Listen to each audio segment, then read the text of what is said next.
Alright, we're back. It's weekend because it's a long Labor Day weekend. Come on, center there. Basically, work ground to a halt. Yay. No. Unfortunately, I ran into a problem on the panel, window panel. Well, I'll tell you what happened here. What's that? Okay, I'm covering it up with my hand right now if you don't see what it is, but on most cases, the maker's logo is a sticker. And it's any old sticker. You just exact the knife on each end, you get going, and you just peel it off. You save that logo and you put it back on. Not a big deal. Entities, I don't know what they were thinking. What they did is they used very thin sheets of aluminum and super glued it on. So what I first tried to do is I tried to paint in the little cracks and crevices, but my paint would run onto the logo. So I had to wipe that all off where it could dry and think of a new plan. So the only thing else I could do here was to go and try and peel off the individual letters with my X-Acto knife. Now, not knowing that they actually super glued it on and the aluminum was actually that thin, when I peeled it off, all lettering just ripped. Total loss. Can't be saved. Which is a big bummer because we wanted, that logo there. But sometimes you just can't save it, even with my level of skill. So, it's a big bummer, but it happens. If it's for a customer, what you would see me doing is you'd see me going online, printing a replica of the entity's logo, and then going down to the library and shrinking it down so that it's just the right size, and then stenciling it into on top of it and taping it down. Oh God, lots of trouble. But it's unfortunate, but I'm not going to go that crazy here. Okay, I'm really not. So it is what it is. I tried. I failed. That's the way it went. Okay, I can live with it. But anyway, the problem here in this case is I have a divot. Okay, I've got a divot. And I'll try and show you that divot here, if I can get it maneuvered. Now, on camera, this divot here doesn't look all that bad, but you can see it really well if you're looking at it. It's got to go. My plan to fill this divot in where the logo was failed. Quite badly, in fact. So the only thing I can do now with this is I have to strip it and repaint it. It's the only thing left to do. Because that divot, your eyes just focus on it and you say, I could have done better on that. And, so it's got to go. I've got to strip the whole thing, repaint it. So as a direct result, I'm not going to actually start building the actual computer itself probably until Sunday or Monday, somewhere on that area. First I got to repaint this thing. Knowing how persistent the black is on this, I will probably put a primer on, a light colored primer. That way I only got to make 2 or 3 passes of the one spray paint. Because this black is very persistent. There's 4, maybe 5 layers of orange paint on each panel. It takes me like a day to do each panel with that much paint, because each layer of paint takes longer to dry. So I'm going to take a shortcut. I'm going to put a primer on this panel And that way I can do this in 2, maybe 3 layers, you know, get it done in a few hours instead of an all-day thing. That's just the way it goes. Unfortunately, it happens even with my level of skill. So, moving on. Alright. The front panel itself is done. Okay. So, this part is done. Complete, finished. I'll show you how I made this one here. Okay. Now, I hold this up to the camera. It's not all that obvious. It's very light, but what I originally had was too light. It was a ghost of an orange, literally. That's kind of what I was looking for, but I wanted something with a little more look to it, a little darker color. I had big problems with that.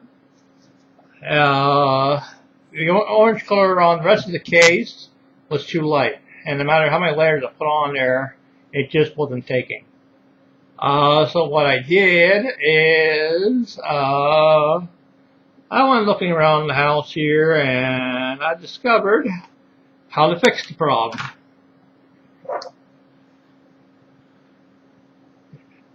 Yep, this is how I fixed it.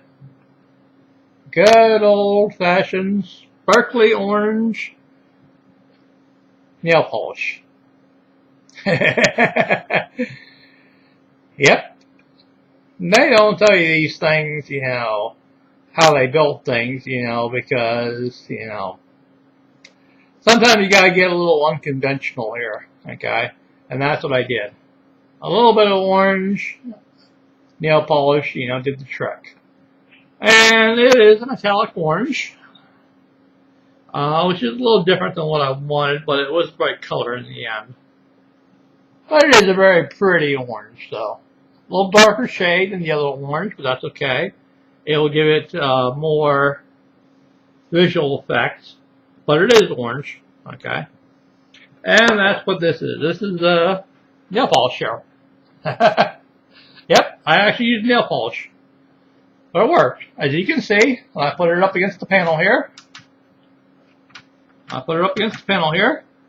It works just fine. That's what I wanted. Okay, now, for this here, the paint job on here is perfect. Okay? As you can see, the detail on the plastic is still there. And I've had the cotton here, a little bit of X-Acto knife work. All this came out no problem. You know, it took me like an hour to do it total. It's not a big deal. And my paint job was so good that if you look, I can get the light on just right, maybe. Well, maybe not. Come on. I don't know if you can see it a little bit there. You can see the words are still there. USB, headphone, mic, you know, you can still see the words. So, the paint job was excellent. Okay. Now, I'm going to show you here. Now, this part here, I'm not going to worry about. This is where the DVD drive goes. The customer will never notice this unless you replace the DVD drive with another DVD drive or maybe a Blu-ray drive, you know. This part you don't have to worry about. The customer's not really going to care, okay? On the back side, I got a little splatter here. Again, you don't have to worry about that. The customer's not going to care, okay? On here, on the edges, okay? This is a potential problem right here. See where it's ran down a little bit? Now, when you put this on the case, if this doesn't fit nice and flush, I may have to scrape this off. Or maybe not. You know, if I'm happy with the fit and finish, I'll leave it. You know, if it doesn't fit right, then I'll scrape this off. Not a big deal either way. Okay. Now, power buttons. I'm only going to show you one here, because it's a real pain. How I did this video once before. I sneezed in it and then kept snorting, so I'm redoing this again. A power button. Now I gotta find out, where's the power button? Here it is. Power button. I gotta find out if my scrape out job was good. So I'm going to take my power button and see if it fits. It should fit, but you never know until you actually get it in there. Did you hear that? Clicked. As you can see, it moves, so it fits. Alright, now I'm not done with the power button on it just yet, or the reset button. What I'm going to do here, because my friend is not the most computer literate, is I'm going to be repainting these buttons themselves on the top.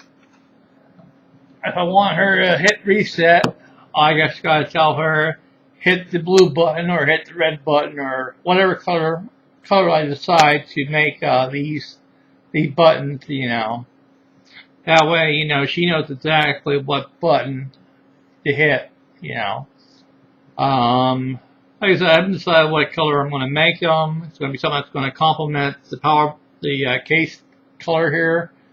But, you know, what I'm going to paint these, I haven't figured out yet. But I will. Okay. So that's that.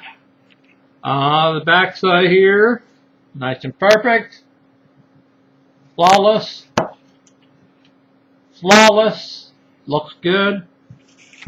And I think I'll just, you know, show you how to mount this. Alright, now I gotta mount this on here. This is what it's gonna look like roughly when it's all finished. Okay? So it's gonna look pretty good. I'll turn it this way here. So this is gonna look, I gotta be careful not to wreck my own paint job doing this, showing it to you. But roughly that's what it's gonna look like. Okay, pretty nice. Okay? Again, I'm not the best videographer, sorry. So I'm going to show you how to get this on here. Okay? This is mesh. It means it's very, very thin metal with lots of holes in it.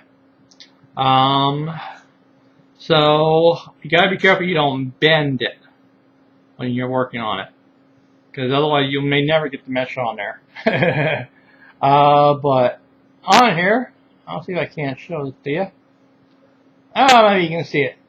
You see these little tabs on here? Right here and down here. Wait, where am I? Down here, you see that little tab there?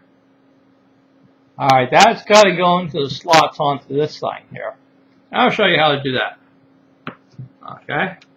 All you do is you just line it up as best you can. And you'll know if you've got a bent mesh panel by how easy this goes on or doesn't go on. It should just simply, oops, and I got a bent pin there. It should just go right in there without too much trouble or fuss. Assuming you didn't bend anything. Now, if you bent things, then you're going to be spending an awful long time getting all those little tabs in there just right. And trust me, it's a nightmare. Been there, done it. It's horrible. It really is. It's terrible. Completely terrible. But I have done a pretty good job not to bend my tabs or my mesh, it seems. I have a few out of alignment. That's fine. I can fix that. I may not fix it on camera here, but I can fix that no problem. Mostly this is, you know, getting this thing back on and hoping that you did the job right. Sometimes the old table will help you out. Now, I realize you can't see this here, okay? But what I'm looking at here is this mesh, and those little tabs have gone through these little holes here. Okay, let me find my finger here. Okay, here. Alright, these little tabs have gone through these little holes here. And all you do to get this back on is you just bend them down. Just like that. And that's how you put it on. Okay, I only did one here, because I still got to bend this back in place a little bit, but basically, it's done once I do that. So yeah, this panel is basically done once I get this bent back into shape and on there, and tabs, scrunched back down. So that's that. So the front panel is done. Okay. Bye bye.